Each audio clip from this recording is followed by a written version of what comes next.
The agenda, basically, we're going to talk about the 3 types of Center of Academic Excellence designations and the resources available to you. So the audience today should be colleges that are planning or in the process of applying for the CAE. We also have mentors and others that are here, but it's primarily directed toward those of you that are applying. And so basically what we'll go over is getting started, what the actual application process is, and then the 2 parts to the CAE. Okay, next. Okay, so now we're going to do the first part. Okay, for those of you that aren't aware, there's actually 3 designations. Now, our focus has been on cyber defense, which is the largest designation, has the largest amount of schools, and is the only designation that is open to community colleges. However, there are 2 other designations. One is the cyber research designation. The other is cyber operations. You can see on the slide what qualifies a university for these designations. Of the 3, the smallest group is cyber operations, where there's about, I think, 23 or 24 colleges that have that. On cyber research, and Lori, maybe you can correct me if I'm wrong, but I think there's somewhere around 88 that have that. Cyber research, there's 81, and cyber Okay. operations, there's 22. Okay, well, close enough. Anyways. Yeah, very close. And then for cyber defense, we have over 300 colleges and universities that have this designation. You'll note for the cyber defense designation, it's awarded based on the type of program. So associates, bachelor's, and graduate level. Okay, next. Here are some resources for you. Here's basically what we're going to talk about today, but where you can find information and some of the files that we're going to talk about that will help you in your pursuit of the CAE. And so this is available to you. The most important thing to remember is insight.net, we have all of the candidates program information. Then the NSA CAE program office has additional information, including the requirements document and other things that a college would need to know. The entry into the CAE candidates program is through caecommunity.org. Okay, next. All right, so here's the CAE Candidates Program National Center. This is at the Insight Center, so insight.net. And if you could go back, if you'll see there, each of the designations have a box that you can go to, and then in there are additional resources associated with those designations. Mentors and advisors, you also have your own location, and then we have an FAQ. Okay, so now we're going to talk about getting started. Okay, so the checklist, the entry point into all of this is at caecommunity.org. Now, if anybody gets confused or you have questions, you can always contact us. So if you're getting lost in these directions, but there is an applicant checklist at caecommunity.org that you fill out.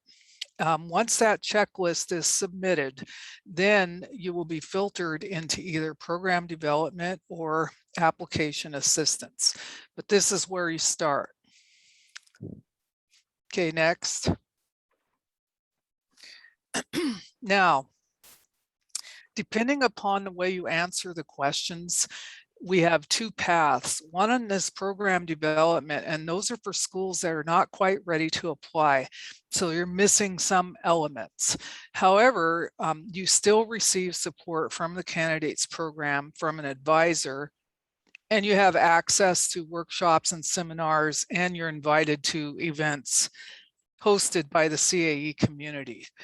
Application assistance is for those colleges that are deemed to be within 6 months of applying.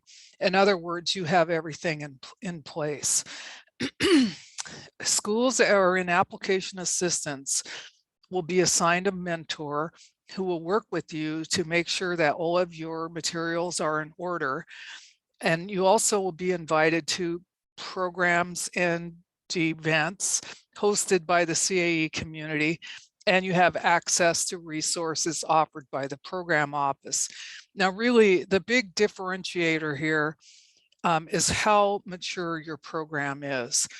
So if you have a cyber program that's only been in existence for like a year, you would be put into program development most likely, or wait to apply, because there is a requirement that your program has been in existence for at least 3 years with 1 year of graduates at the time of application. And so if there are questions in the chat, Stephen and Tasha will handle those, but those that where you need to ask, we can pause and take questions. All right. Hello, this is Hussein. Uh-huh. You said something about the mentors. Are they automatically assigned once you go through the checklist? Or do we have to ask? New colleges that are new, in other words, you've never had a CAE, you are assigned a mentor. Colleges Okay, so that are redesignating, we have been giving them the option. Thank you. Okay. All right, so let's go on to the next. Okay, next. So now we're going to talk about the application process. There are 2 parts to the CAE. The first part is the program of study validation. This is where your academic program is validated as part of this process. You cannot apply for the CAE until you have at least 1 validated program. Some schools will only validate their program. And so to me, this is a good opportunity for colleges that are smaller, or you don't have a lot of resources, don't feel that you can be a CAE. You can still validate your program and you're part of the community. And so this is really a way to broaden participation from the colleges. The majority of schools, though, will validate their program and then move on to the CAE. And so the point out of this slide is you must validate at least 1 program before you can apply to for the CAE. Okay, next. Okay, this is the application process. So we already talked about the checklist. So you go to the CAE community website, you fill out the checklist. It then comes to Insight, that is referred to here as CNRC, and we assign the mentor if you've been deemed to be an application assistance. If you're in program development, you're assigned an advisor. Okay. The bold part there, application assistance, that is really the part that CAE candidates program is responsible for. So we have a series of steps that each college goes through with their mentor. And if everybody's doing what they're supposed to at the far end, you submit and then you are validated. So these steps here, you go through application assistance. There's a review committee assigned to review your application. Committee may have questions, and so they will do like a request for information. They, if the request for information requires additional discussion, there will be a meeting with the committee. It's been over Zoom since we started this, and then the applicant appears at the committee and answers all the questions, and then your program of study is validated or not validated. Okay, but the goal is that by the time you get to that point, you're going to be validated. Okay, and so then at that point, you can either submit another program of study or proceed to the designation or just stop. And now you have a validated program of study. All right, next. Okay, so on the left there's where we left off. If you decide you're only going to hold on to your program of study validation and not go for the CAE, you need to update it every 5 years. If you decide you're going to proceed to the CAE, you then go through basically the same process. It's the same thing, only at this for the CAE, the entry point is you have a validated program. The application's different. It's actually, in my mind, a little easier than the program study validation, but you go through the same thing. And then at the end, the NSA program office determines whether you will receive the designation or not. So I'm going to stop here and see if there are any questions. Okay, if there are in text that's somebody thinks I need to address, I would appreciate it if somebody would tell me that. Ed Zuger at University of Cumberland. I have a question, please. Okay. Hey, we submitted a checklist toward a redesignation where, by my calendar, we were granted in 17, so we're on the cusp. And we're just not sure how long we need to wait for next steps before we get excited and want to ring PMO's bell. And so you might be getting to that later. So you've submitted your program of study validation? No, just the checklist to Oh. initiate the redesignation process. And it's only been a few weeks, but we didn't know how long we should wait before Okay. yeah. So I don't know if we have this in here, but the actual process is Tasha, who I think is on this call, assigns you to a cycle. And so I think we have that a little bit further down the road here. Okay, So let's perfect. see if we do. Right, you would be assigned, I'm sorry, you're supposed to redesignate in 20, this is Karen Boischner, by the way. Okay. You're assigned, scheduled to redesignate in 2022. So we're still working on some 20 and 21 schools. Okay. We're pretty backed up. So, Tasha will get to you and assign you a cycle. I haven't checked yet to see if you're assigned a cycle yet, but don't worry. Yeah, I get it. It's all in the spirit of due diligence. We just want to make sure we're not letting something fall. So thank you for that reassurance. That's awesome. Sure. Yeah, you'll Hi, can you hear me? you'll definitely get a few months notice before you need to apply. So Awesome. Perfect. Thank you. Hi, can you hear me? Yes. Quick question. I posted that in the chat. Hope everyone is doing well. So we are cycle 6. This is Errol Choja from St. John's University.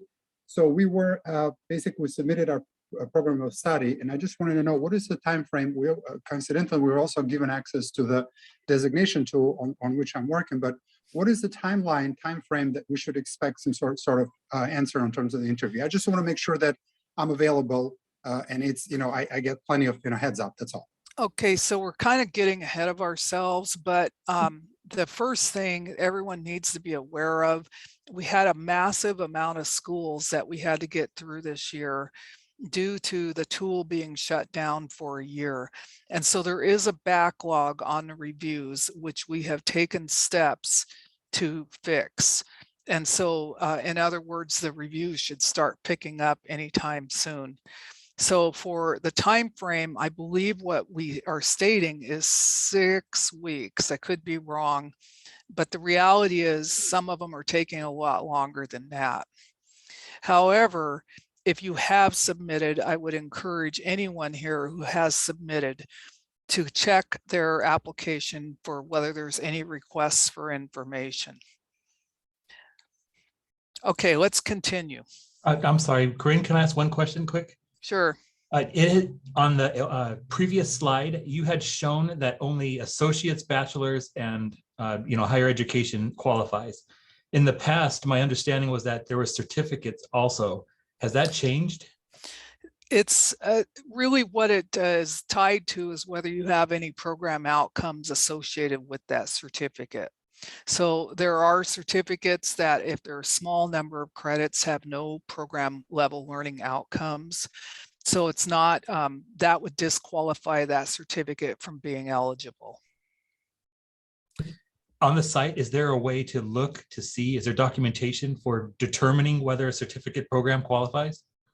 Well, the first thing I would say is you should know whether your program, your certificate has any outcomes. So, I mean, do you know, or? Yes, our certificates are substantial. They have, 30, 45 units that are required. They're very, specialized. You have to go through a series of, like, let's say CompTIA assignments. So what I'm going to say is as long as that program meets the requirements for the program of study, then yes, you can use it. And one of those requirements is there are program level learning outcomes for that program, and you are doing assessment of those outcomes. So let's continue because we're getting questions that are kind of jumping ahead of where we're, because I'm trying to lead everybody through this. Okay, sorry about that. That's okay, no worries. I'll assume that if the alignment works, then it'll work. Well, there's others. I mean, okay, you have program level learning outcomes. You're doing assessment of those outcomes. You have a continuous improvement process. You're able to align the KUs. You have 3 years it's been in existence and 1 year of completers. Okay, next. All right, so here, this is an illustration of the cycles. Those of you that are redesignating and are not familiar with the changes to the CAE, it has changed considerably. One of the things that is different is you now have an entry and exit point. So it's not a matter of I get an account, now I got a year to work on it. So we were talking about cycles. So when you go through the checklist and it comes to Tasha, she assigns you to a cycle, which means like if you were in cycle 1, you have access to the app October 15th, 2020, and you must have it completed by December 15th, 2020. And then we at the candidates program assign a pre-submission reviewer who reviews your app and gives you a report. Just to be clear, we will not assign a pre-submission reviewer to any incomplete application. So the deadline for the pre-submission review is January 1st. This is cycle 1. And this is for the program study. Then you have about 2 weeks to fix anything identified by the pre-submission reviewer. Then your final submission date is January 15th. So if you were just coming in, this would be the first thing you would do. We had 8 cycles last year. Next year, there will be 4. So you're assigned to a cycle and you have a schedule for when these things need to be submitted. So just to highlight this, partial applications will not be reviewed. And so basically the school will go to the end of the line if you're not able to complete. Now, if something happened, like the university caught on fire or something like that, there's always adjustments that can be made, but in order for us to manage all of this, we have to keep everybody on track. So, okay, so the validation part, program study, then the same thing applies to the CAE cycle, which is on the right. Now we have been opening up the CAE to schools once they have submitted their program study. So we haven't been making them wait for the validation, with the understanding if you fail the validation, basically you're out of the running. Carlo, did you have a question? Very quick question for you. is the person who does the pre-submission review, is that the person who reviews the final submission or not necessarily so? No. So this is a separation of duties. The peer reviewing part is totally independent. Now, there are people here that fill multiple roles. So there's people in the audience right now that are mentors. They're also peer reviewers. A peer reviewer will not review a college they mentored. So we're doing our very best to make sure this is all independent and there's no bias or anything introduced. Very good. Thank you. Okay. Karina, I got one more question. Yeah. Okay, so assuming that the final application is submitted towards the program of study, is this when the time clicks and basically there's a period where a request for evidence or request for information can be submitted, and also someone basically will reach out to say this is when we're scheduling the Zoom or the WebEx remote meeting? Is this my understanding correctly? Or once the final submission is submitted, it's final and it's done? No. So you'll see let's look at cycle 1 for program of study. The final submission is January 15th. The part I'm telling you is all the parts that the candidates program does. So this is before it's officially reviewed. Once it's submitted, at that point, 2 reviewers will be assigned who will review your app. There are 2 reviewers who have never seen your app before. This is the post-submission review. And this is where we have the peer reviewing, the committees, and the requests for information. So your official submission is January 15th. After that, there's no going back. There will be the 2 peer reviewers and the committee and requests for information. Got it. Thank you. Okay. Okay. Oh, yes. It's 11:59 p.m. Eastern time that on January 15th. For those of you on the West Coast, I'm sorry, but you're getting 3 hours less. Okay, next. Okay, this is the actual tool, information about the tool. For those of you redesignating, this is going to look quite a bit different than what you saw the first time you designated under the old tool. Okay, so there are a variety of user roles and responsibilities. One thing that's different is this access manager. By default, this is the first point of contact at that university or college. That person manages the access to the institution's applications, approves additional users, and holds account administrator privileges. So it's important that you realize that. So if you're at a big school and you have like 10 programs that are going to be submitted, the first program, that person is the access manager. Okay, then the point of contact, this is the primary contact for the application. This is who the NSA emails when they need something or they want to tell you about grants or something like that. The point of contact has the full application privileges and is also responsible for the annual report. So for our new colleges, once you obtain this designation, it's not over, it's actually just beginning. And one of the responsibilities is there's an annual report that has to be filed as you're a CAE every year. There's also a requirement for an alternate point of contact. This was added because people would leave or there would be nobody at the school that we were able to contact. So we have 2 contacts. Then if you're fortunate enough to have somebody help with data entry, you can also add a data entry person or people, and they have data entry access, but they cannot submit the application. Stephen Troop, is there anything you want to add to this? No, I think you covered it. Okay. So you will basically go in and register and be assigned these various roles. Okay, next. Okay, how to add users. So the alternate point of contact and data entry personnel, they must create an account. The point of contact access manager will approve.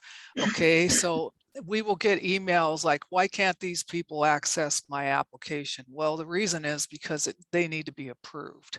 So they create their own account. This is the way the point of contact knows who has access to their application and can control that access. So step 2, you approve the users. And then step 3, you assign the user to the correct application. So keep in mind, you have one institution, 5 programs of study, and users are requesting access. They have to be assigned to the correct one. Okay, next. Okay. So once you go into the application, there is a preliminary page where you add your president's name and some information like your DUNS number and other grant associated numbers. This is to make it easier for awarding of grants and stuff. But once you've made it past that, you will then start a new program. Now here's the first part where we have trouble. Some people are using like their slang name for their degree. Okay, so for instance, one of ours is Associate in Applied Science, Computer Information Systems.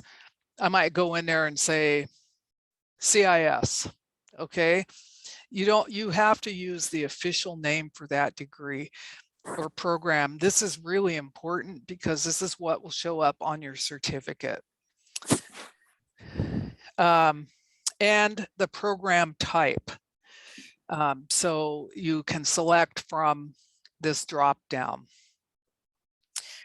The Insight, which is also the CNRC, approves the program. So you may start it, but you're not able to actually work in it until that's been approved. Any questions about that? Okay, let's keep moving. Okay, so here you are. This is Sandy University. You're starting this new application and you're required to enter the alternate point of contact in order to move forward. So in order to actually create the program, the application, you have to include this information. So you want to make sure that when you're getting ready to start this, that you have identified a secondary point of contact. This is the person that if you got hit by a bus or something, this would be the person that the NSA would be contacting if they needed information. And I guess the assumption would be they would step in if the point of contact wasn't available. So you might want to give that some consideration. Okay, next. Okay, so now we're going to go through the requirements for the program study validation. And so we have an example here. There are 4 elements to the program study validation: the curriculum, students, faculty members, and continuous improvement. Now, each of these pages in this app have text that explains what is required. I kind of get the impression some people are skipping that, but it's really important that you read that text. Mike, there's a request to make this larger. So you can like zoom in or something. Okay. I have it on full screen, so I'm not Control sure. plus or something like that. See if you can make it larger. Control plus. Yeah, there you go. I don't know about how this is going to look. Maybe control minus down. It's too big. Okay, all right, next. So the first part we're going to look at is the program of study offered by the institution. Okay, the name must match what is listed in the institution's course catalog. Keep in mind, you know, at least at our institution, the names of our programs are registered with the state. And so, but regardless, it's your official program name. So not one name in the app and a different name in the catalog or registered with your whatever entity you registered with. So if you are validated, only this program of study is allowed to be marketed as validated. So let's say you've got this gigantic technology department with 25 degrees in it. You validate one program. Well, that's the only one that you can hold up as being a validated program of study. So you can't say, you know, the technology department has been validated. No, it's this one program of study. The primary thing here is the curriculum must have been in existence for at least 3 years and have 1 year of students who have completed the program of study curriculum by the time of final submission. So questions that come up with this are, we changed our discipline name. Does that mean we haven't been in existence for 3 years? No, it does not mean that. Okay, so we got to look at this like are we meeting the spirit of this? If I change the name of my course from CIS to IT, it's still the same course and it's been in existence all this time. However, you do have to provide an explanation to why maybe you're listing courses with a new designator and the catalog's listing them under the old or something like that. But this right here is really the defining factor as to whether you're eligible for validation. Keep in mind, this is at the time of final submission. So if your final submission is going to be in June and you're only but you start way back in the fall or something, by the time you get to the final submission, you will have the maturity.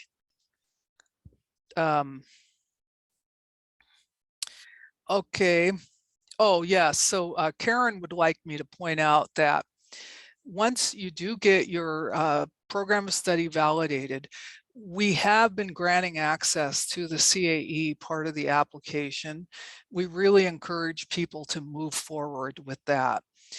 Because of the delay in the reviews, it will extend the amount of time it takes to actually be designated if you wait until you're validated. Okay, next.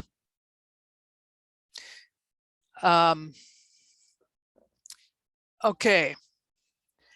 So for the program of study, oh yes, and also you can only do one program of study at a time.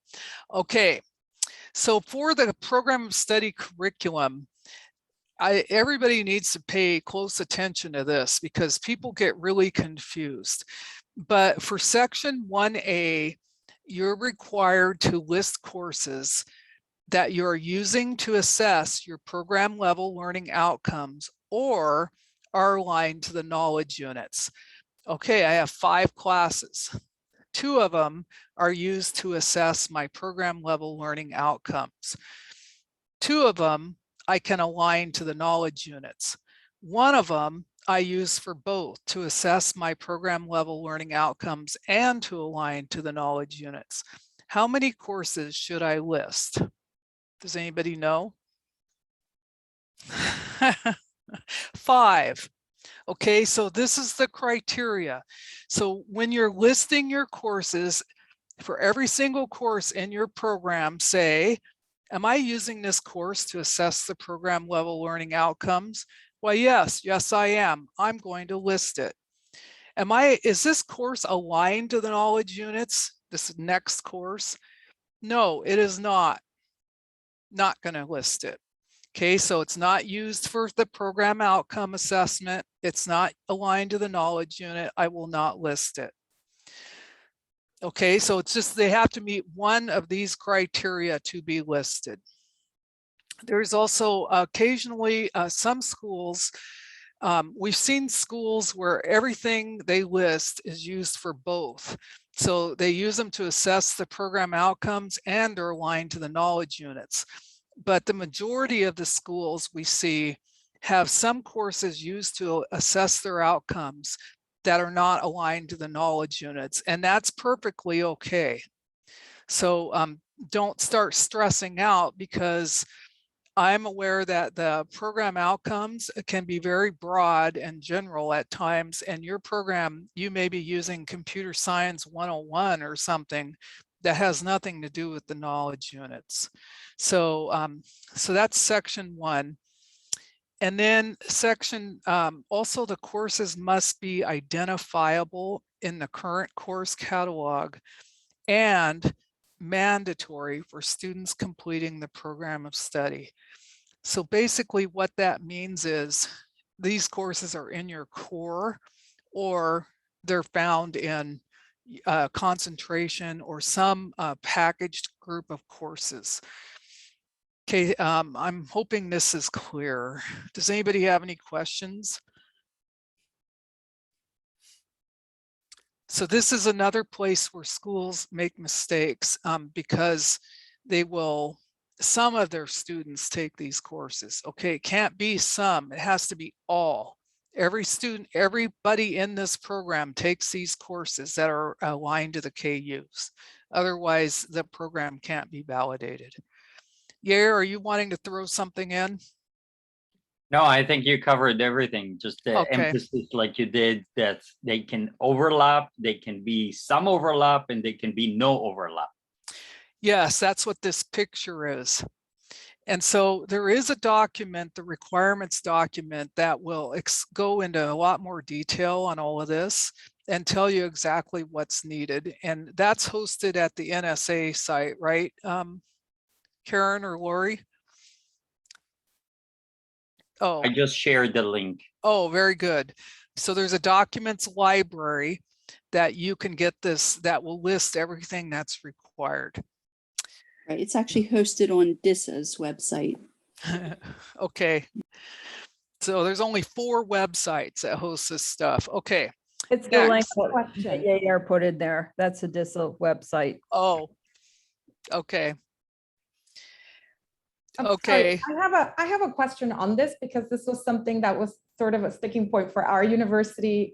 We made some changes to the courses. The changes are reflected in the catalog already. They began as of 2020, 2021, this past academic year. But not all students have gone through it. And it was my understanding that we need to have, so our program's old, but we changed courses, individual courses, right? And so am I going to end up putting the courses from the previous version, because I don't have students graduating with all of those required courses that are now in the catalog? Okay, first question, what kind of changes? So we replaced a couple of courses. So we added, for example, we added a cloud computing course, and we had more than one networking class, removed one networking, added cloud computing, which, there's some relation in there, but not, it's a different class. We switched our programming courses to add a lab. So they have a different name and a different course number, even though it's still the same programming. So those are the main ones. Okay, second question, are any of those aligned to the knowledge units? They will be, they probably will be, yeah. So I would say for the programming class, add an explanation as to why the name is different. For the cloud one, no, I think that's a different story because that's a new course that hasn't been in existence. I think, Yair, do you want to weigh in on that?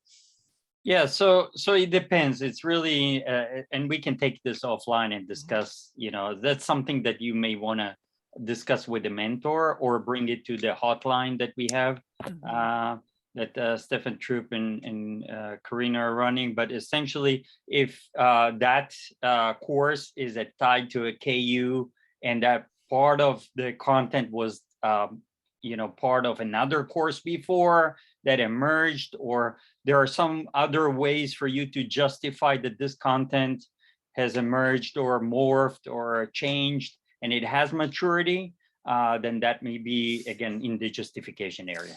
The cleanest thing, though, is to just not use it unless you absolutely have to. Right, right. So So point to KU, yeah, what Corinne is essentially pointing is that if you have that KU and you can point it to another course that existed for a longer time and has less of an issue of that, Mhm. that will be better. I Absolutely. see. Okay, so I don't need to sort of force all of the courses into the mapping. Of course not. No, The no. ones that are relevant. Yeah, and one thing I do want to bring up for everybody, when you're doing this application, you're going to, people that are reviewing it don't know anything about your program, how anything works at your school. They don't know anything. And so, well, they do know stuff, but they don't know anything about your school. So when you're doing this, you want to explain as best you can because you want to make it easy on the reviewer. So the reviewer understands, hey, I don't find this course in the catalog. Why is that? Well, look, here's a justification that explains we changed the discipline name or something like that. So you don't want to make them search. You don't want to make them puzzle over stuff. You want to be as clear as you could possibly be. And you always have to remember, I'm explaining this to somebody that doesn't know anything about my program. I can't assume they know these acronyms. I can't assume they know our process and our state or any of that. Okay. All right, next slide. Now, there's a requirement in here to provide your NICE framework crosswalk alignment. If you do not know what the NICE framework is, you can go look it up, but basically there are 52 work roles that are associated with cybersecurity positions. I don't know what their current state is, but they at one time had 7 categories, I believe, and these work roles fell within those categories. I'm actually working on trying to get this a little bit clearer, but the bottom line is you got to look at your program and see where does it fit into the workforce framework. Keep in mind, strategically, you really want to give some thought to this because at some point there probably will be a catalog or something published that shows programs that fall within these particular work roles.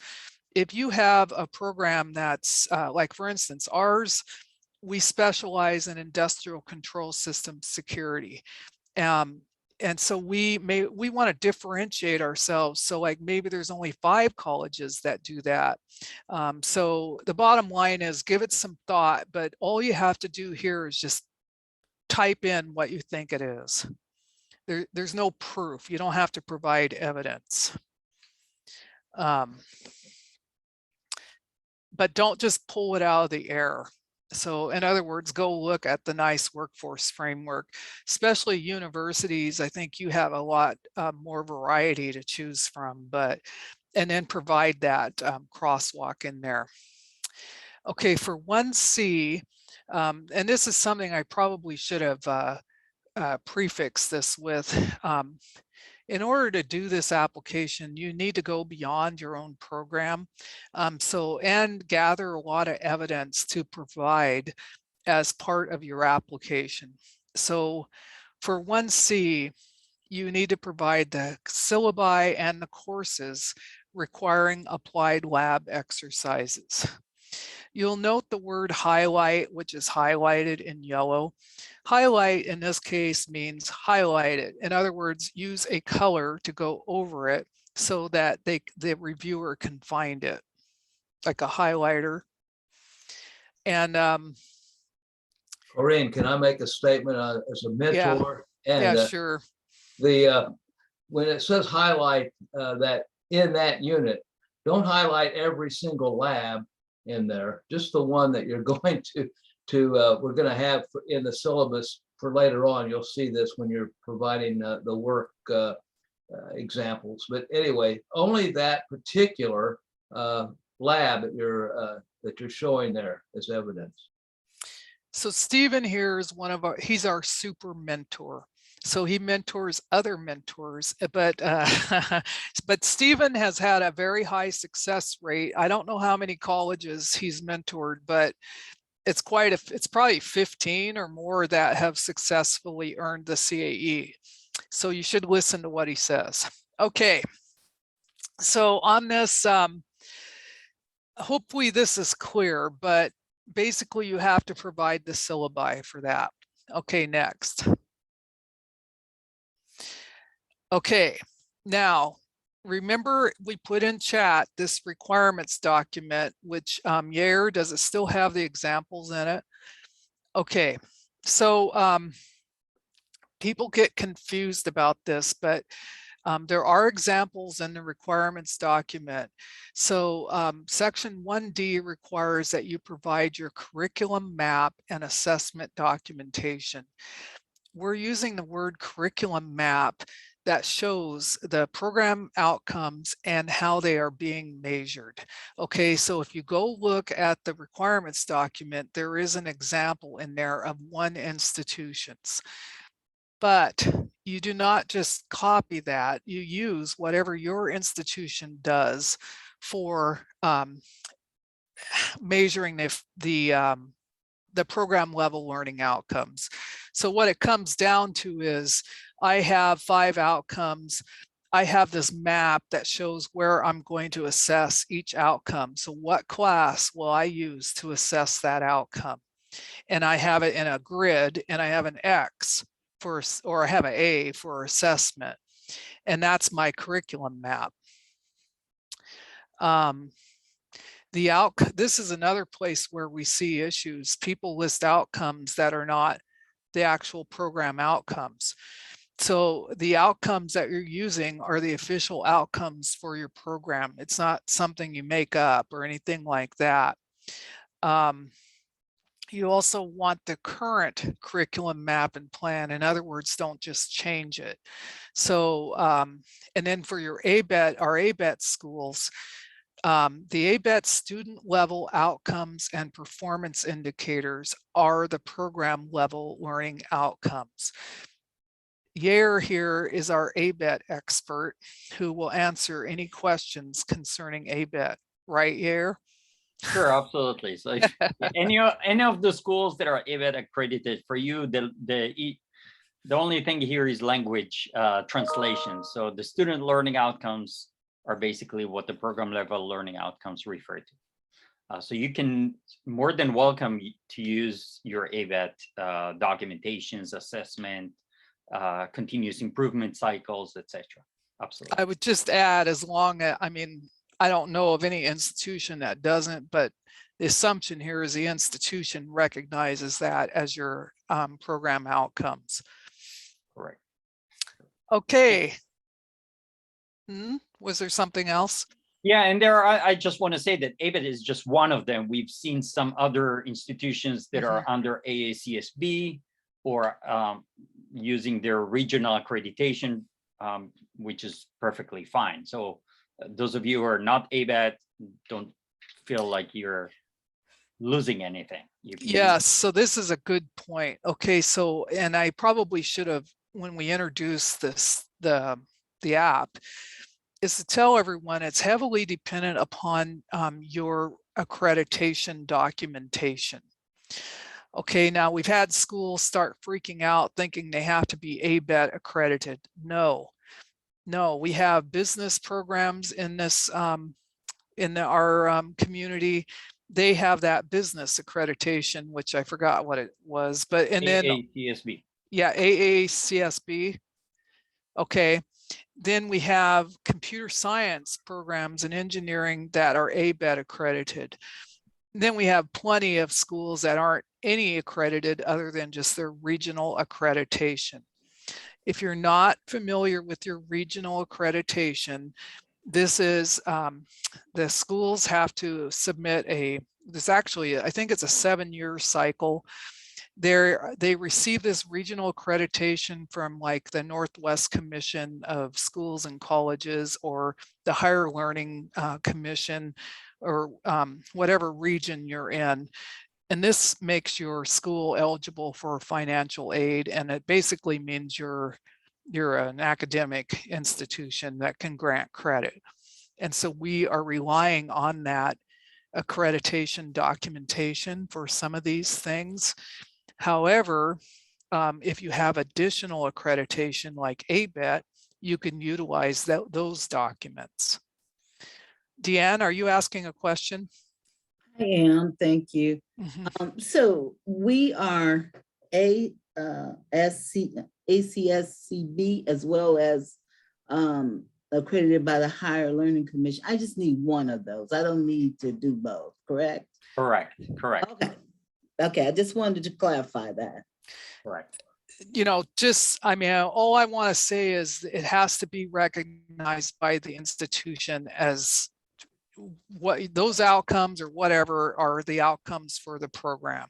I have Okay. seen a couple of schools where they had ABET outcomes and then they had program outcomes that were different. Okay, anything else here on this? All right. I was just going to ask, didn't we always in the past, they could use ABET as long as it was the same outcomes that was used for the regional accreditation? Yeah, that's what I mean, recognized by the school as the outcomes for the program. Great, thanks. Which I would guess that's what the school would be submitting for their regional accreditation. Right, but I've seen a lot of confusion when I've done the reviews where they've used ABET and we go back and we ask them, are these the same ones you use for your regional accreditation? And they say no, but here they are. So it isn't a good point that needs to be kind of put out there. Yes. New folks that are going to be applying. Okay, so let's take a scenario. I'm an ABET, I have a computer science program with ABET accreditation. I'm going to apply for this. Where would be my first stop if I'm going to list my outcomes? It would be with the institution. What does the institution have on file as the outcomes for my program? My hope is it matches my ABET student level outcomes. If it doesn't, then to meet this requirement, it is the outcomes on file at your institution. And so all we're saying is it's entirely possible your ABET documentation will suffice for this application, but you must verify the school recognizes those outcomes as the outcomes for your program. A quick question for you. What is an acceptable way to demonstrate that a university recognizes program level learning outcomes as such? Does it have to be student facing? Does it have to be on the website? Or can a letter on a letterhead stating that suffice? I think a letter would suffice. I mean, most schools have like an Office of Assessment and Accreditation, or the document that they have that lists the outcomes. It doesn't, I don't believe there's any requirement. It has to be publicly stated on a website. Very good, thank you. No, but sometimes it is. So yes, yeah. You would see that we see some programs that they do have it on their website for the program. Yeah, like Margaret Taylor just said that their degree sheets have the program level outcomes on them. So each school is different, and I really want to emphasize in this application, we're asking for what your school does. This is different than, in other words, there is no fill out this form type of deal. It's really provide the evidence from your school that meets this requirement. Okay, next.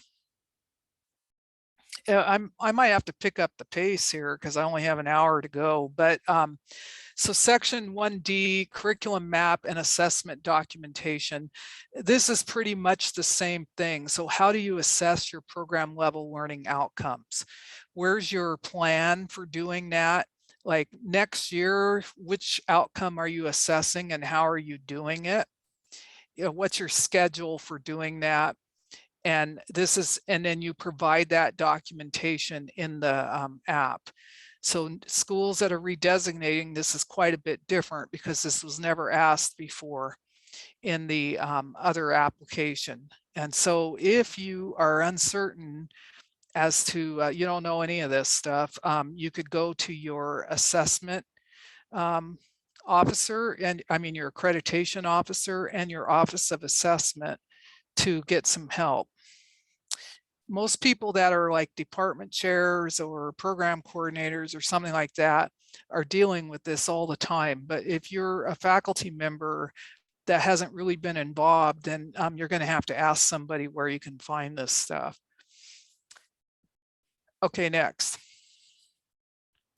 Here is an example of a curriculum map and plan from one institution. Okay, to be clear, we're not asking anybody to replicate this. This is just what one institution provided. And so basically on the left are the outcomes, and on the right are which courses are being used to assess those outcomes at the highest level. This institution uses I for introduced, R for reinforced, and A for assessment. So the A's would be the ones that are used to assess the actual outcome. Okay, next. This is a report from that institution on one of the program level learning outcomes. Perform the basics of computer and network security. Then this course is listed in that report, how many students and so on. This is a report filed at that school. So you don't replicate it, you just provide whatever information you provide at your school to show you're assessing for these program outcomes. I want to make clear I'm talking about program outcomes. So outcomes for the entire degree. Every student that comes out of this program knows how to do these things. Not course outcomes, it's program outcomes. Okay, next. And so here's another example, assessment of indicators. Yes, I know SNORT is old. This thing is pretty old, but this is how this school does it, and that's what they submitted. Okay, next. And then this continues in this report where the person doing the assessment wrote what they are going to do to reinforce the effective teaching and so on. Okay, next. Okay, now we're at the KU alignment. Keep in mind, this is just an overview of everything. There are materials available for you at those websites that we've been telling you about. So knowledge units, for those of you that aren't familiar, it's basically a set of outcomes and learning and topics. So for instance, basic networking is a core knowledge unit, core technical knowledge unit. The outcomes may be, configure a network, and the topics may be IP subnetting, TCP/IP, etc. So when we look here at this chart on the right, there are 3 foundational, and this is only for cyber defense. Well, actually, no, but anyhow, I'm talking about cyber defense. 3 foundational knowledge units that all schools must demonstrate. Students are being exposed to those outcomes and topics. Then there's a group of 5 core technical and 5 core non-technical. Every school that goes through the validation must align with either the core technical or the non-technical. So that's a total of 8 KUs. So everyone's required to do the first 3. Then everyone's required to do either these 5 or those 5. Total equals 8. Then you'll see on the side here, we have optional knowledge units. So, pardon, was there a question? Okay, so let's say I have a program that's really really good on forensics. So we're all that's all we teach. You know, our program's very heavy on forensics. I may choose out of these optionals, maybe cybercrime, device forensics, digital forensics, forensic accounting. I may choose a bunch of optionals here that is the strength of my program. So the point here is you choose. Now, in the case of an associate's level, you get a total of 11 KUs. So let's look at this again. I'm an associate's program. I have to do 3 here, and I have to do 5 here or 5 here. That makes 8. I still need 3 more to make 11, right?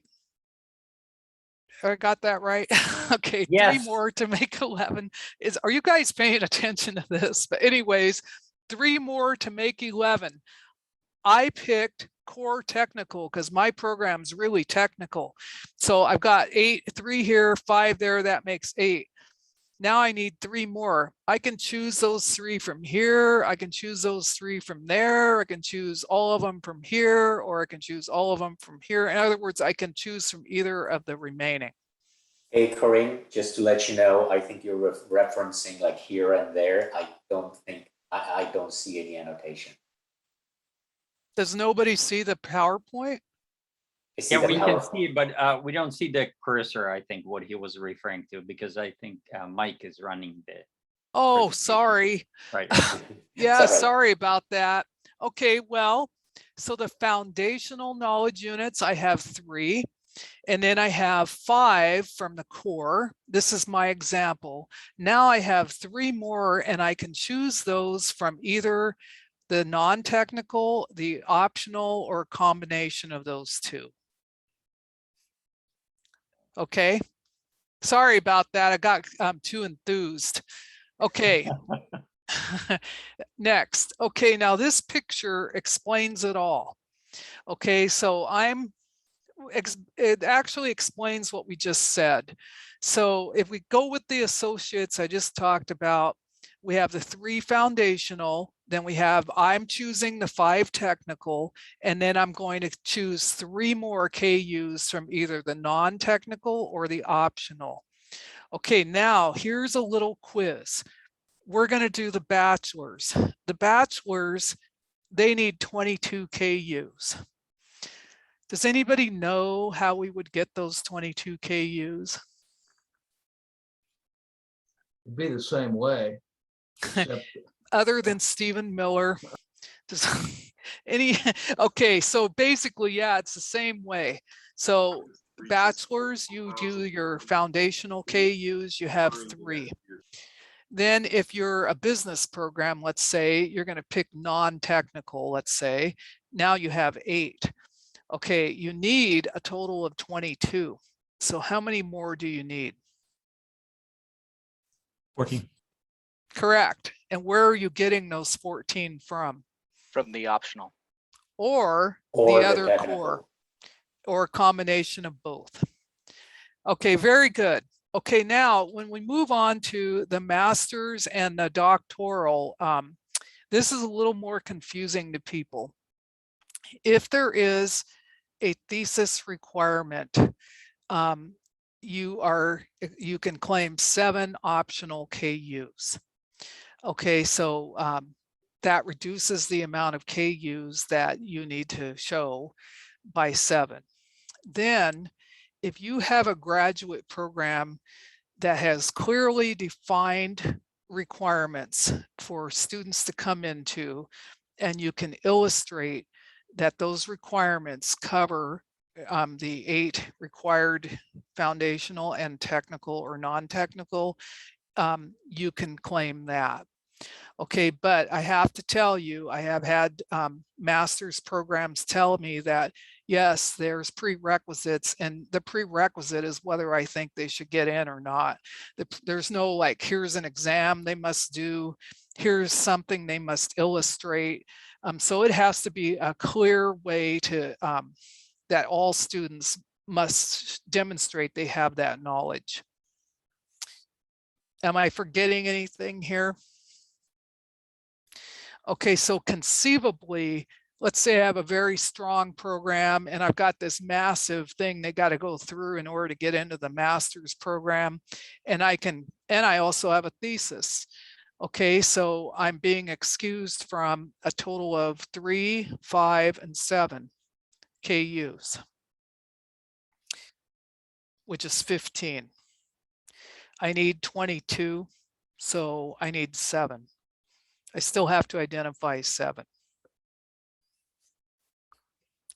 Okay, And without the theses as being part of the curriculum? they do 7 optionals. Bingo, thank you. Yeah. I should have asked it, could confirm, thank you.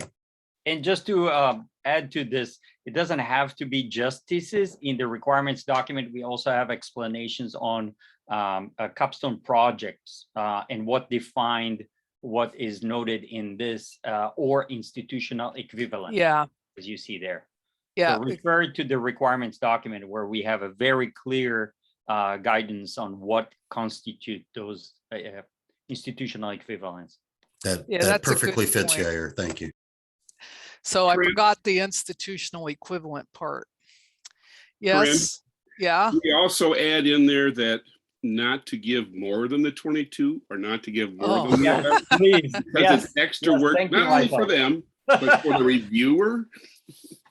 Yeah. Okay. So I know this is hard to believe, but we do have, I think it's just people getting a little worked up or not keeping track, but we have had schools submit like 25 KUs. Okay, we just want the 22. For associates, we just want the 11. We don't want 30K. We don't want, don't align to more than the number of KUs required for your institution, because this goes back to our #1 principle: make it easy on the reviewer. Why are you doing that? It's not because, you know, you've got some, you know, you're being nice to the world. No, it's to so you can pass. Okay, so when somebody, and I can tell you this from reviewing grant proposals, if I'm having to spend all my time trying to figure out what these people are saying, I don't understand these acronyms, they're not clear. Okay, after a while, I start thinking, I don't think they're qualified for this. So you really want to make this as easy on the reviewer as possible, because every little bit helps. So Michael had a good point here. It's not making it easy on the reviewer if they're puzzling over why there's 23 KUs versus the required 22 and things like that. Is that it, Michael? Bert? Yep. I couldn't get unmuted. Oh. Yes. It's Okay. a real pain when they, and I've had them come back and say, well, we want to show that we have a much better program. Don't care. Yeah, and in the Make it early days, user-friendly, reviewer friendly. I know in the early days for the community colleges, they were very concerned they weren't gonna measure up, and so you would see people that just went overboard on their applications. So remember, we have all these supports like the pre-submission review and other things with experienced people that will give you advice on your app. I highly suggest you listen to that. And we're doing everything possible to help people through this. But so in other words, don't start getting where I've got to do this, or, you know, I've got to show that we're better or anything like that. Just do what the requirements are and you'd be okay. All right, next. Okay. The knowledge unit alignment. So the requirements is to provide a narrative describing the program of study and the overall KU alignment. And then basically you can see here what the requirements are. The course learning outcomes. So here we're talking about course outcomes, not program outcomes. So each course has its own set of outcomes. So you provide those outcomes. So if you're taking, or you're saying, I'm aligning with this digital forensics KU, here's my digital forensics course, and here are my outcomes. and it looks pretty good. So, okay, you align, you know. Also, on the next slide, we have this summary table, which I think it was Michael Burt and Yair. Didn't you guys make this? Yes. To make it easier for everybody involved. So next. Okay, so basically you list your courses and you list what you're aligning them with. A course can be aligned with more than one KU. It's not one-to-one. Also, don't go crazy and say, I've got to put all my digital forensics courses in here to prove that I'm aligned to this KU. Just choose the one that is the closest. So don't use them. I guess my advice would be the minimal number of courses needed to show alignment. Yeah, that's a good comment. I've had some issues with even the PSR reviews that come back with a statement that you can't align this many KUs to a course, and that's not necessarily true. So you have to, try to, as Corinne said, I think just aligning it to those KUs to the minimum number of courses is a better way to do it, I think. And this file is provided for you to fill out. Okay. Maria, we're recording it, so you can watch it 200 times if you'd like. Or also we can put the slides up too. Okay, next. Okay, so this is what we just talked about. It only applies to the graduate programs. If you're electing to use the equivalent or the thesis in lieu of the additional 7 KUs, you have to provide this evidence. Okay, next. Student enrollment. Okay, this is one part where occasionally schools don't do this, but you need to provide an official letter from the registrar or equivalent that states the enrollment and graduation numbers for the program of study you're submitting. Also, 3 redacted student transcripts within the last 3 years. This is another area that has caused a lot of consternation for some reviewers, because there'll be 3 student transcripts and they're full of like transferred in courses that are equivalent. You want to have, what you want is 3 transcripts that there's no questions like, why is this course not on here? And the answer is, well, they transferred that in. Just if you can, put in 3 student transcripts that match what you have stated in the rest of the application. So the course is in there, the degree name, everything matches. And so it says all courses with KU alignment and those identified in the curriculum map must appear on the transcript. So you really, that's what you want. That's your ideal. Okay, but we have seen transcripts where they transferred in courses and they substituted courses. It'd be best to leave those out. Okay, next.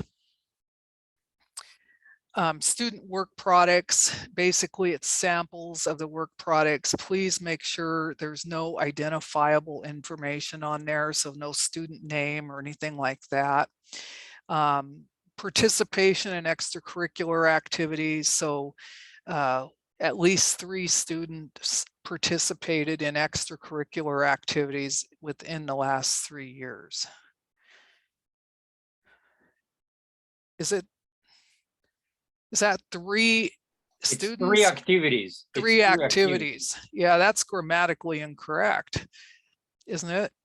3 students per, yeah, so we got to fix that. But bottom line is 3 activities that students participated in. Okay, next.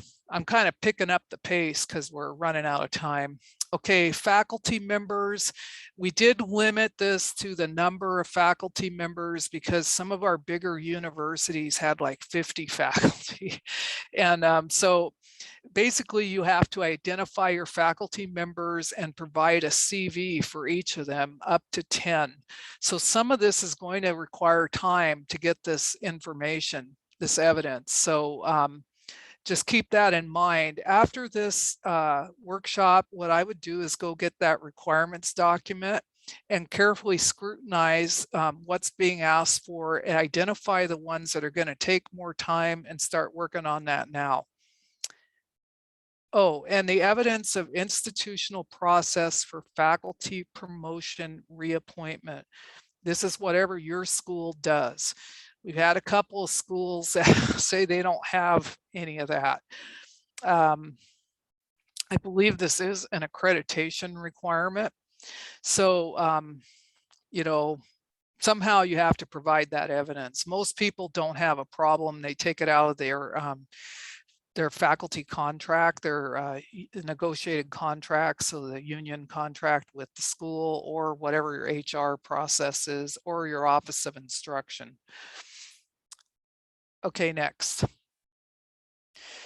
Okay, the continuous improvement plan. Now, this is a part that this is really the part most people have trouble understanding.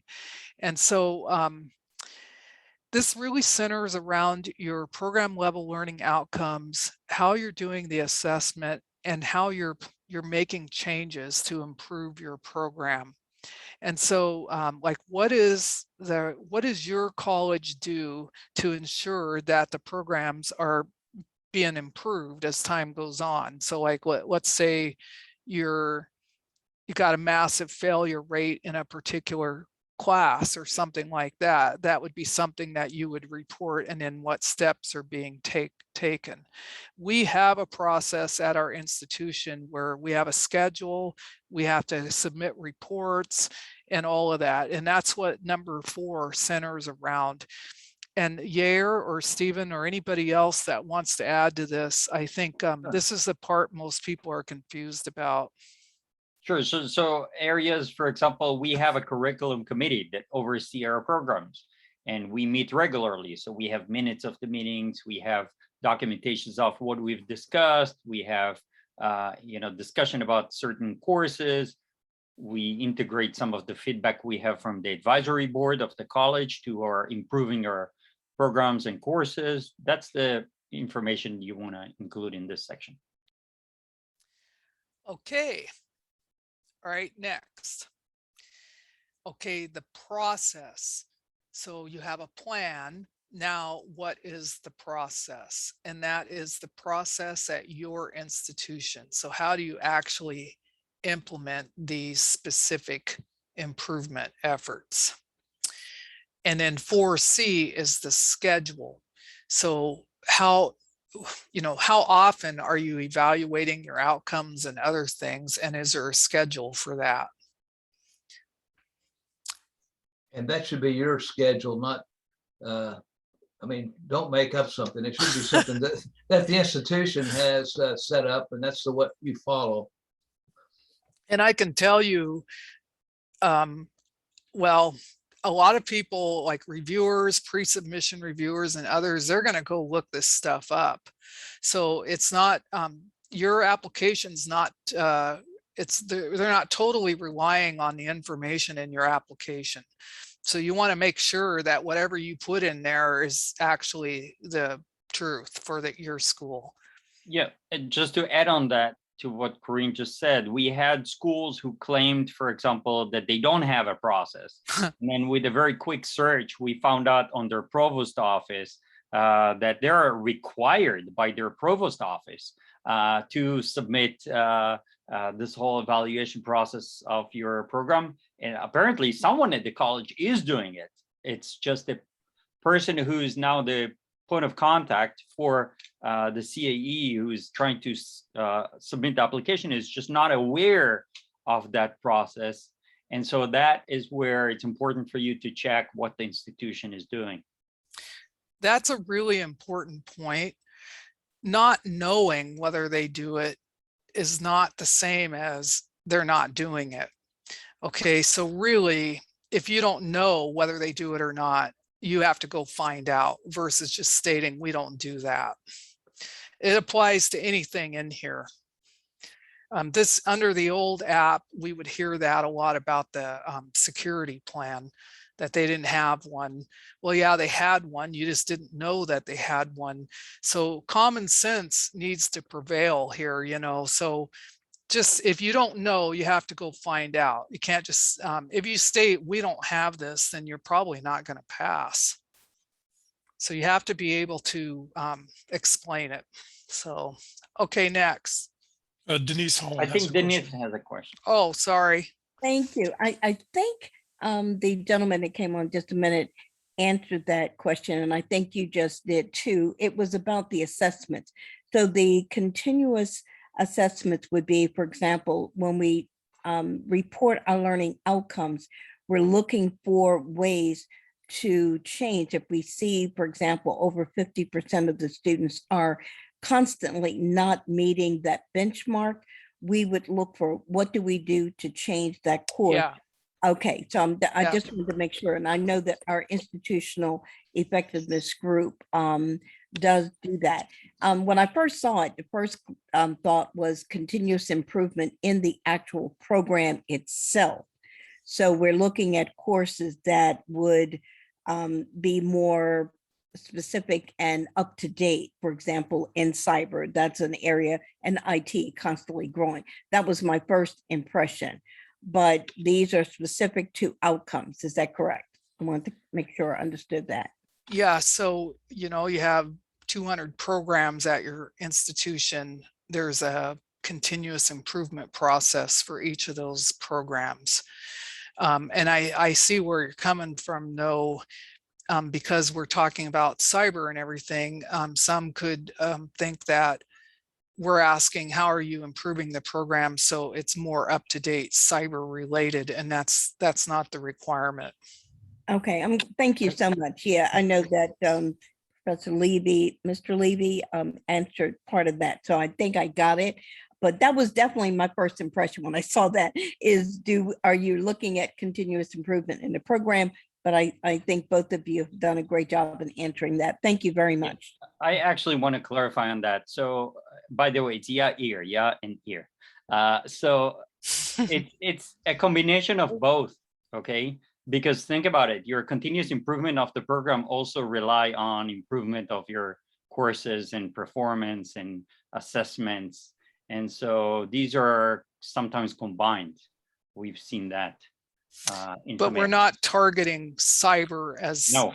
We're not targeting anything about the whole program and Yeah. the program level assessment. Yeah. So your graduates. And by the way, just to mention on this, Karina, I'm sorry. Undergraduate programs tend to have a very generic program level learning outcomes. Most of them are not specific to cyber, and we have a lot of those questions about that. It's still whatever the program level learning outcomes for that program. And I do want to tell you that we've had people that have changed their outcomes. Okay, don't do that. Okay, we just want to know what outcomes do you have for this program. There's other ways to show you're teaching cyber, and that's through the alignment to the KUs. So it's, you know, like just, you know, step back, say, I have this cyber program, but my outcomes, like you saw those ones we showed, be able to write in a variety of languages, you know, programming.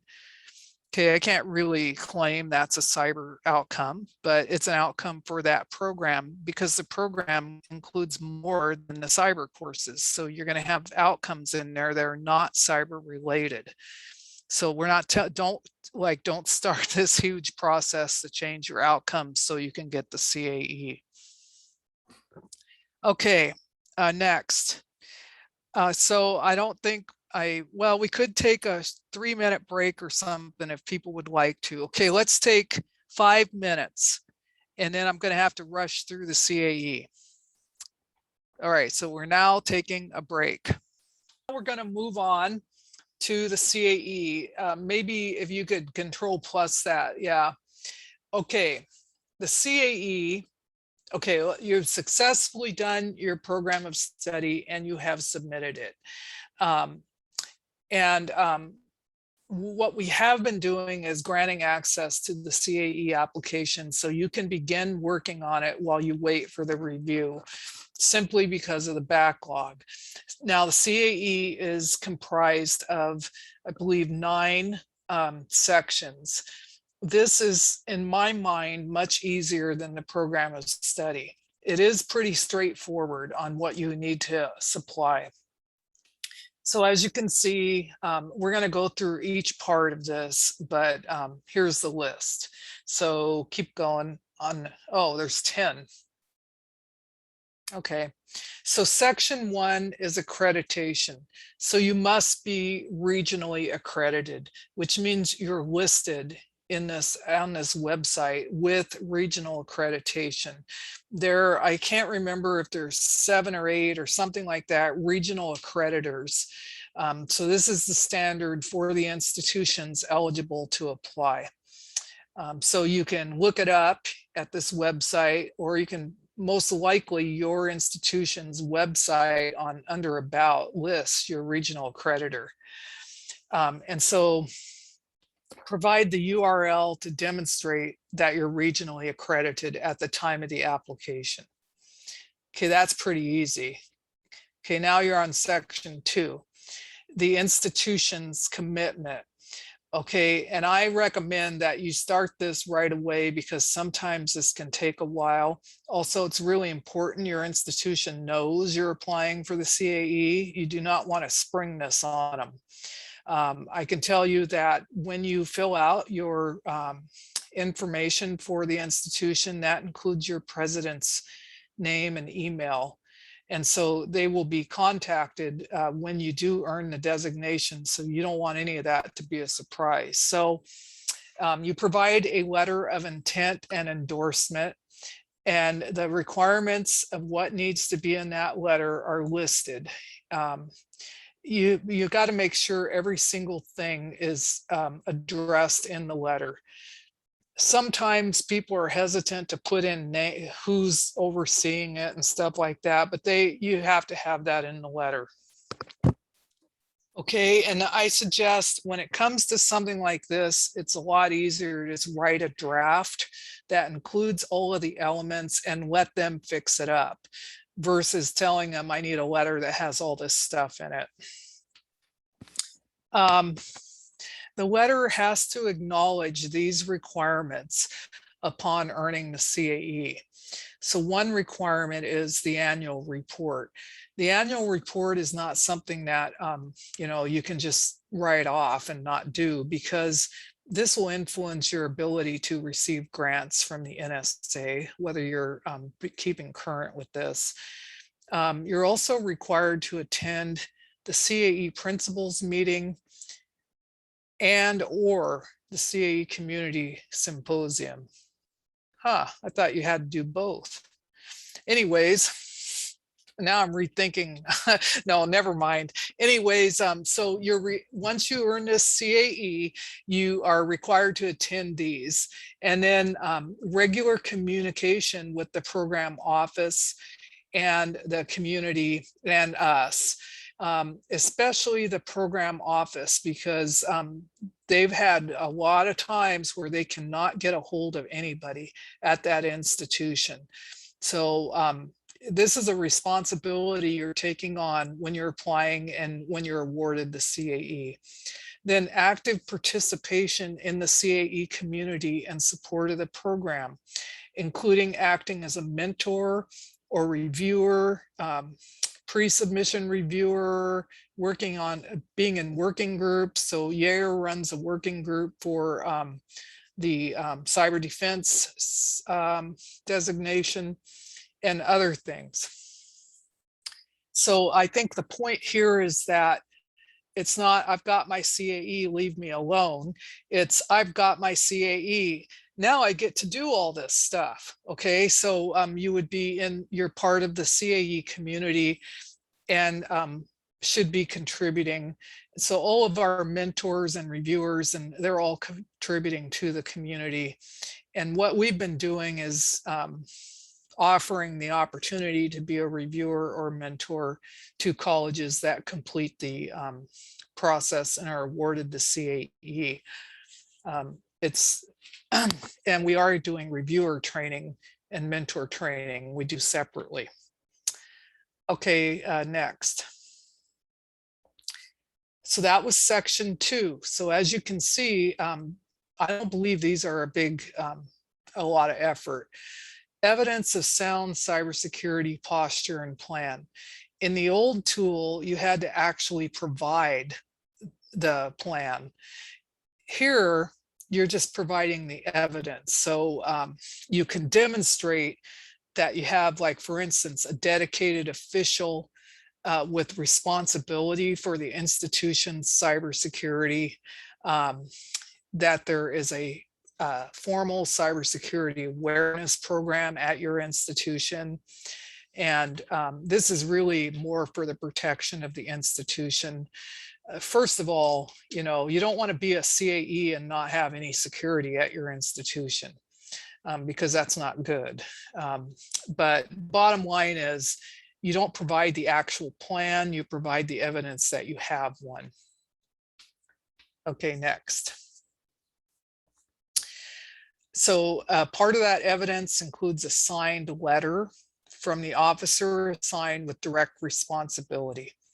And so in our case, it's our vice president for business, who's the official in the state's eyes, is overseeing the security, even though we have a security officer that reports to him. And then 6 separate examples of how the institution implements its plan. So like training, like if they do that thing where they send out the phishing and see if you bite, if they do any kind of online training or tutorials or security banner, anything like that. So you have 6 examples you must provide. By the way, all of these have to be in a PDF. Okay, next. Now this one gives some people trouble. Established Center for Cybersecurity. I want to bring everybody's attention to the quotes around the word center. So for universities, this is not like the Board of Trustees established a center, or the state or somebody at your institution. This is more, so in other words, it doesn't have to be, I don't know how to put this. It's a officially established entity, either physical or virtual, serving as the focal point for its cyber curriculum and practice. So like the website, a website that has all of these requirements that are listed would serve as the center. So those are the requirements. Those are some of the requirements. Note the bold must be located on institutions.edu website. The reason for this is we've had a few. We actually had one that was a .com, because they could not get their institution to put this on their website, and finally, out of desperation, went and bought a domain name and set up a website. That will not pass. It has to be associated with your institution. So as I said before, you should go through these requirements and identify what things are going to take the longest. This is one of them. So if you're a new school and you don't have this, you really need to get the ball rolling on that, because a lot of times you'll get resistance at your institution. Having the president's letter would help with number 4 here. But the bottom line is you need to have a center. Most institutions that go through this, it's a website or a combination. Like we have a physical presence and we have a website. And then here are what needs to be on there. Next slide. Okay, the news that includes both internal and external news. I have a feed going into ours that automatically updates. And so if you're concerned about overhead, like how much maintenance do I have to do on here, some of this can be automated. In our case, I don't do anything on the website. It's maintained by our person in the instruction office. But these are the things that need to be on there. The industry advisory board or committee, some universities, you may not have one of those. So that would be something that you have to assemble. Community colleges, this is a common requirement for any workforce program that you have an industry advisory committee. So this is one of the few things where it's easier on the community college than the university. Okay. Section 5, this is a checkbox, but I highly advise you to read it. And so you are affirming the core values and guiding principles. So here's your core values: ethical behavior, share core values, lead by example, etc. Okay, next. Okay, section 6, sustainability. Is this program going to die if you walk out the door? Okay, so the sustainability is basically, do you have full-time faculty associated with the center? You know, they want the CVs for the administrative head of the established center, the primary point of contact, which is probably the point of contact for this app, the alternate point of contact, etc. Okay, next. Professional development. So 6 separate examples of professional development opportunities provided to faculty and students over the past 3 years. And so that would just be provided in the form of a PDF that you upload. Okay, next. Cybersecurity academic integration. Okay, so this is another area that some people, if you're used to just staying in your own area and you don't interface with other departments, this requires you to step outside of that department and go to your other disciplines. Basically, you provide 3 different syllabi with course name and cyber modules clearly highlighted. So these are additional degree programs that are outside the program of study. So if we give some thought to this, you know, you're going to commonly find this in like nursing or any health related program, some business programs, political science is another one, criminal justice, etc. But the bottom line is you have to get those syllabi with the course name and the modules highlighted. And if ever, you know, if I was going to do a review here, when we say highlighted, what do we mean?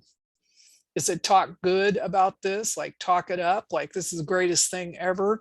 Or is it to take a yellow marker and run it across those cyber modules? So it's either A or B. Oh, Emma, you got it right. I'd give you a prize if I had one. Okay, now, all right, next. Outreach. Okay, so here's how you're doing outreach to other institutions. And so like, do you have shared cyber related curriculum? 3 items that show that you have participated in CAE events, that you've contributed to the CAE community. This causes some consternation among our new schools, but we do have examples on how you can meet this requirement. Evidence of faculty members collaborating with the current institutions, like on grants, course development, etc.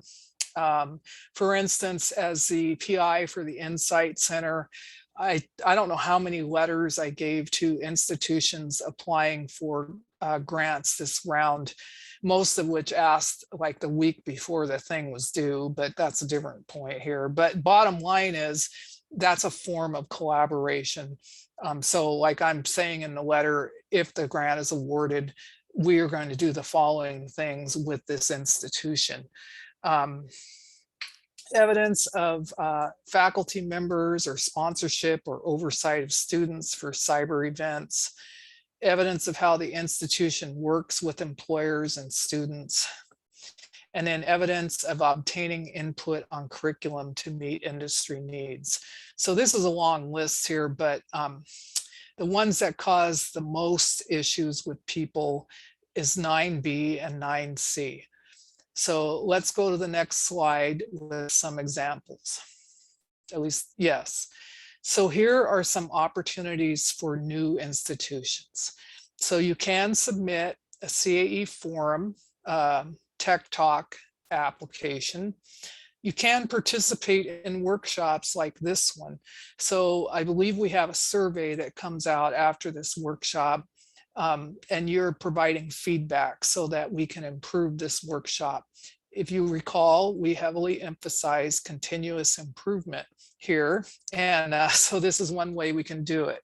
Also, the candidates program has sent out surveys before asking about the mentoring program and how we can improve it.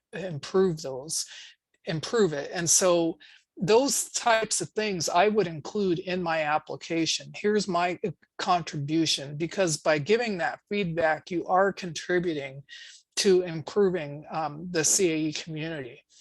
Then contributions, a real easy one is submit to Clark.Center. So you can submit curriculum. Some of it can, I think they have nano modules. Some of them are like 1 hour of instruction you can submit. And this is shared so other people can utilize it. Also, the CAE resource directory or card you can submit to there. So there's some examples. Also, the mentor should have additional examples, but if you do need help meeting that, we are trying to create some opportunities for the new schools to meet it. Okay, next. Okay, this is the final section, transfer credit articulation agreement. So evidence the institution awards credit in cybersecurity courses or technical prerequisite courses from other academic institutions. Military academies are exempt, but for everybody else, do you have some kind of an agreement with other institutions? For instance, we've published, I think we have 7 credit equivalencies published for one of our programs. So a student at another community college that shows up at our school with these courses get credit in courses in our program. And so the hope is, well, you have to have something. I do want to say there are formal articulation agreements that are signed between institutions. You would provide those as part of the app. There are also statewide types of agreements. So keep in mind, it's not restricted just to the one-to-one articulation agreement. Do you mind if I ask a quick question? Sure. So this confused me a little because we're a community college. We have articulation agreements to four-year schools where they take our credits. And then when I read the directions, it said where you take credits from a high school. So I wasn't the way I read it to begin with, I thought I could use those articulation agreements. And then when I went to fill it out, I was not so sure. Well, the university would use the example of the articulation with you to meet this requirement. But your institution should also have articulation agreements with other institutions that include awarding credit for institutions outside other institutions. Yair, would you agree with me on that? Yeah, exactly. So Susan, think about the case where you have a transfer student from another community college, for example. Do you have a way to demonstrate that this transfer credit, you have some sort of a system that verify? In the state of Florida, we have a system, that, provides us the equivalencies, for example. Right. We have equivalencies, but they're almost non-existent for cybersecurity. So, So in our program, I brought the faculty together. We got the syllabus from the other institutions. Right. They went through everything, and then we published the equivalencies, and we also notified our registration department so that it was on file there. So any student that showed up just got the credit. okay, so it's really something we have to have in place that, Yeah, you should guess that- have also high schools are another example, High like school. dual credit. If you have like a we have computer, something with high schools, but it's very little. So, all right, so it has to be incoming. It can't just be outgoing. right? Okay. now another example would be if your program includes computer science, for instance, and your institution accepts the AP computer science courses, that's an example of a form of articulation, I guess, or granting credit for a course at another institution. Oh, but so what if the computer science is a different department? Is that going to hurt? Is that okay or not okay? As long as the course is in your program, Yeah, then Okay, so the course okay. has to be in our program. yes. Exactly. The course has to be in that program. And Oh. another thing, we've seen other schools who are giving credit for work experience, certifications. Let's say a student comes in and they have a Security Plus or something. Mhm. Then they have on their institution documentation that they grant certain credit, or military students who are coming in. They have certain credits that they're getting for certain, work that they've done. Okay, I think I probably have to really work on that. We had to put our cycle out because we have a new president. We had so many other problems with that. We couldn't get the letter, so Sure. we have to transfer to another cycle, but I'll get this one straightened out. I just remember this was the only one where everything else was in the row, except we couldn't get a president letter. And so we had to put it off. Sometimes takes time. Absolutely. Yeah, I've been working on this president letter for 3 years now, so what's another year?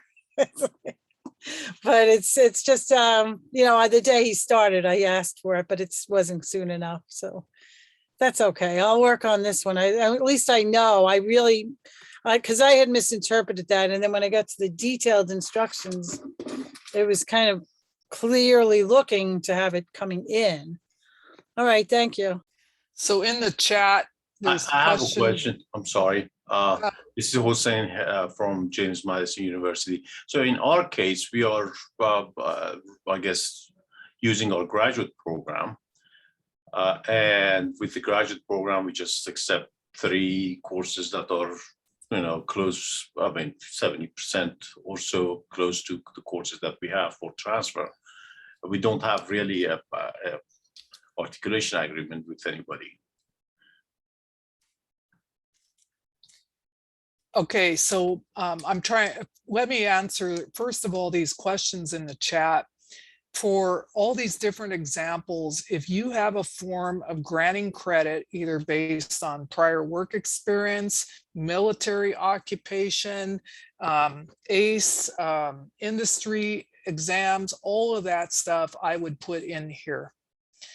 Okay, so there's multiple ways to show credit. Okay, like for instance, in the case of the military occupations, there is the ACE military guide that has a list of the transfer equivalencies, and they also have a transcript. And we have determined which of those military occupations get what credits in our program. Do I have a signed agreement with anybody? No. This is what our institution is stating as what they're going to do. So this, at least in my mind, it's not just a formal one-to-one articulation agreement like the old school ones. It's more than that. Is how do you earn credit? How does a person earn credit in your program without taking any classes there? Like they show up, they have credit from another school. Does that credit meet some of the requirements for your degree? So Hussein, did I answer your question? Yes, thank you very much. Okay. So like you'll see here, provide evidence the institution awards credit. And then it says at the very end of that sentence, through alternative means. So it's not necessarily from another, it's how do you award credit in your program other than making them take a class? And anybody on here, if you want to, if I'm wrong, please say so. No, you're perfect, Corinne. I just want to add to why we're doing this. You got to remember at the end of the day, we're looking at some of the courses that you're going to be granting credit for is for KU aligned courses. And so the key is to know, is this really an equivalent to a KU aligned course? That's the most important thing here. Exactly. So like, for instance, if you say, your statement was any computer science course will equal our computer programming 1 course, that really does not meet the spirit of, granting a course equivalency. Granting an equivalency means that there's been an examination of the content of the other course, the outcomes, and you're assured that if you do grant credit in that course, and that course is a prerequisite to something else, that student's not going to be handicapped or anything else. It truly is the equivalent of your course. Okay, next. Oh, now here's the additional resources that we listed earlier. So the information, this workshop will be posted. If you want to entertain yourself, you can speed it up to like 3 times the speed and watch it multiple times. But if you prefer just reading, you can go to these websites and get these documents that we just discussed. And I think we're now at the questions part, right, Mike? Is there, oh, and then here's our contact information. Yeah, and Corinne, this is Lori. Let me say back one slide, that top one. Yeah. The cyber defense information out there is for all 3 programs: Oh. cyber operations, research, and defense. Mhm. So everything's at that one site, the public cyber mill NCA-C. Okay. All right, is there anything else on this PowerPoint? Here's a QR code with a survey. Just as a quick little review, if you do this survey, is this going to help you in any way? Hey, Mike, you might want to put it back up there because I don't see how they're going to do it if they don't have the code. But okay, so if, let's say you do fill out this survey, is there anything you could do with this other than provide this assistance to the CAE community so we can improve our workshops? Anybody? You probably could include it in your application as under 9A or B as contributing to the CAE community. So that's your incentive. I'm not, okay, so now let's take questions. Does anybody have any questions about this stuff we just talked about? I just have one. It goes back to the articulation agreement and the transfer. I apologize if I missed it, but I read that as if we were looking at documenting how we are evaluating courses that we may accept from students coming in. That may be in alignment with, I think your last statement was about the KUs. But I also looked at it as courses that we may have that students may want to transfer as part of an articulation agreement. Was that correct? It really centers on articulation agreements. So the language used in that is provide evidence of articulation agreements or other methods of granting credit. So in your program. Okay, so you have a program of study. You may have a community college close by. You're both teaching Security Plus. If those students take Security Plus at that community college, they automatically get credit in your program, and that is documented somehow. It may be through a formal articulation agreement, or it may be in something that's published on your website as the official policy of your school. But to meet that requirement, either one of those things would work. So a signed articulation agreement for your program between institutions, or what other methods you're using to grant credit. Okay, perfect. That answers my question. Thank you very much. Mhm. Do we have any other questions from anybody? Okay, well, I guess we're going to wrap it up. So good luck, everybody, and I hope to see you at the CAE designation ceremony one of these days. So, okay, we'll talk to you all later.